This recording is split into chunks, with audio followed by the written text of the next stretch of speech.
بسم الله والصلاة والسلام على رسول الله وعلى آله وصحبه أجمعين ومن تبعهم بإحسان إلى يوم الدين. قال الله تبارك وتعالى في كلامه المنزل: أعوذ بالله من الشيطان الرجيم. بسم الله الرحمن الرحيم. لن تنالوا البر حتى تنفقوا مما تحبون وما تنفقوا من شيء فإن الله به عليم. كل الطعام كان حلا لبني إسرائيل إلا ما حرم إسرائيل على نفسه من قبل أن تنزل التوراة قل فأتوا بالتوراة فاتلوها إن كنتم صادقين. اللہ تعالیٰ فرماتے ہیں جب تک تم اپنی پسندیدہ چیز سے اللہ تعالیٰ کی راہ میں خرچ نہ کرو گے ہرگز بھلائی نہ پاؤ گے.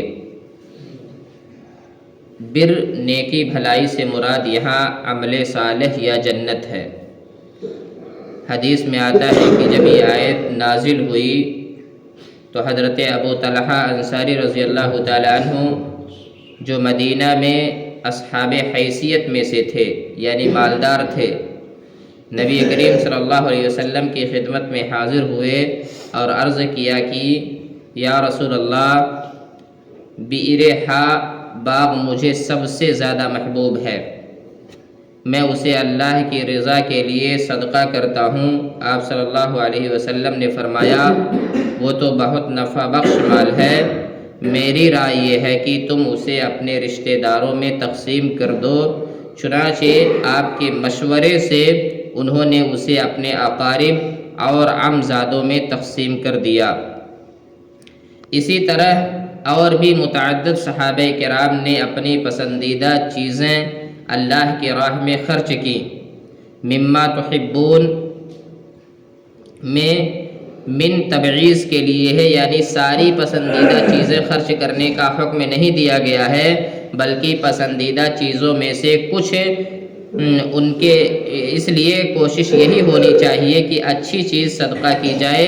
یہ افضل اور اکمل درجہ حاصل کرنے کا طریقہ ہے، جس کا مطلب یہ نہیں کہ کمتر چیز یا اپنی ضرورت سے زائد فالتو چیز یا استعمال شدہ پرانی چیز کا صدقہ نہیں کیا جا سکتا ہے، اس کا اجر نہیں ملے گا.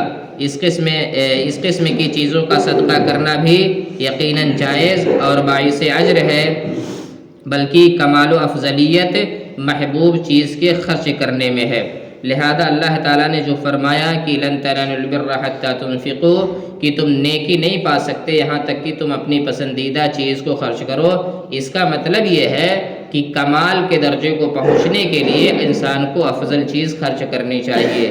لیکن انسان اگر اپنی پسندیدہ چیز خرچ نہیں کر رہا ہے بلکہ ایسی چیز خرچ کر رہا ہے جو اس کے نزدیک بہت زیادہ ویلو نہیں رکھتی، تو اس کا بھی ثواب ہے، لیکن اس ثواب میں وہ کمال نہیں جو پسندیدہ چیز خرچ کرنے میں حاصل ہوتا ہے. لہذا اس چیز کا ہمیں خیال رکھنا چاہیے. اب ذرا دیکھیں، جیسے ہی یہ آیت کریمہ نازل ہوئی لن تنالوا البر حتی تنفقوا، صحابہ کرام نے اس پر عمل کرنے کے لیے فوری طور پر کوشش کیے اور ابو طلحہ رضی اللہ تعالی عنہ نے اپنا باغ اللہ رب العالمین کے راستے میں خرچ کر دیا. اسی طرح سے ہمارا اور آپ کا بھی معاملہ ہونا چاہیے. جب قرآن کی باتیں ہم سنیں، جب حدیث کی باتیں ہم سنیں، تو اس پر فوری طور سے عمل کرنے کی ہمیں کوشش کرنی چاہیے. صرف سن کر کے رہ جانے سے کوئی فائدہ نہیں ہوتا. اس کے بعد اللہ تعالیٰ فرماتے ہیں اور تم جو خرچ کر رہے ہو اسے اللہ تعالیٰ بخوبی جانتا ہے. تم جو کچھ بھی خرچ کرو گے اچھی یا بری چیز اللہ اسے جانتا ہے، اس کے مطابق جزا سے نوازے گا. ہمیں اور آپ کو شاید معلوم نہ ہو، آپ جس کو دے رہے ہیں وہ شخص بھی شاید آپ کی چیز کی حقیقت کو نہ جانتا ہو، لیکن اللہ رب العالمین آپ کے دل کو اچھی طرح جانتا ہے. آپ جس چیز کو خرچ کر رہے ہیں اس کی کوالٹی اور کوانٹٹی کو اللہ تعالیٰ اچھی طرح سے جانتا ہے. تورات کے نزول سے پہلے حضرت یعقوب علیہ السلام نے جس چیز کو اپنے اوپر حرام کر لیا تھا اس کے سوا تمام کھانے بنی اسرائیل پر حلال تھے. آپ کہہ دیجئے کہ اگر تم سچے ہو تو تورات لے آؤ اور پڑھ سناؤ. اس کے بعد بھی جو لوگ اللہ تعالیٰ پر جھوٹ بہتان باندھیں وہی ظالم ہیں. یہ اور بعد کی 2 آیتیں یہود کے اس اعتراض پر نازل ہوئیں کہ انہوں نے نبی کریم صلی اللہ علیہ وسلم سے کہا کہ آپ دین ابراہیم کے پیروکار ہونے کا دعویٰ کرتے ہیں اور اونٹ کا گوشت بھی کھاتے ہیں، جبکہ اونٹ کا گوشت اور اس کا دودھ دین ابراہیم میں حرام تھا۔ اللہ تعالیٰ نے فرمایا یہود کا دعویٰ غلط ہے، حضرت ابراہیم کے دین میں یہ چیزیں حرام نہیں تھیں، ہاں البتہ بعض چیزیں اسرائیل حضرت یعقوب نے خود اپنے اوپر حرام کر لی تھی، اور وہ یہی اونٹ کا گوشت اور اس کا دودھ تھا۔ اس کی ایک وجہ نظر یا بیماری تھی، اور حضرت یعقوب علیہ السلام کا یہ فعل بھی نزول تورات سے پہلے کا ہے، اس لیے کہ تورات تو حضرت ابراہیم و حضرت یعقوب کے بعد بہت نازل ہوئی، پھر تم کس طرح مذکورہ دعویٰ کر سکتے ہو؟ علاوہ ازیں تورات میں بعض چیزیں تم یہودیوں پر تمہارے ظلم اور سرکشی کی وجہ سے حرام کی گئی تھیں۔ اگر تمہیں یقین نہیں ہے تو تورات لاؤ اور اسے پڑھ کر سناؤ، جس سے یہ بات واضح ہو جائے گی کہ حضرت ابراہیم کے زمانے میں یہ چیزیں حرام نہیں تھیں، اور تم پر بھی بعض چیزیں حرام کی گئیں، تو اس کی وجہ تمہارا ظلم اور زیادتی ہے، یعنی ان کی حرمت بطور سزا تھی۔ اللہ تعالیٰ کا یہ اصول تھا، جب وہاں لوگ ظلم کرتے تھے تو اللہ تعالیٰ ان کی پسندیدہ چیزوں کو ان پر حرام کر دیتا تھا، لیکن اگر وہ اللہ کا شکر گزاری کرتے تھے تو ایسی صورت میں اللہ تعالیٰ ان کو مزید نعمتوں سے نوازتا تھا، اور یہی اصول اللہ رب العالمین کا اس امت محمدیہ کے اندر ہے۔ اگر اللہ تعالیٰ کی دی ہوئی نعمتوں کا صحیح استعمال ہو رہا ہے، اللہ کی دی ہوئی نعمتوں کو ہم بروئے کار لا رہے ہیں، تو ایسی صورت میں اللہ تعالیٰ ہمیں مزید عطا کرتا ہے، جیسا کہ قرآن میں ہے لئن شکرتم لازیدنکم ولئن کفرتم ان عذابی لشدید، اگر تم شکر گزاری کرو گے تو میں تمہیں مزید عطا کروں گا، اور اگر ناشکری کرو گے تو جان لو اللہ رب العالمین کا عذاب بڑا سخت ہے۔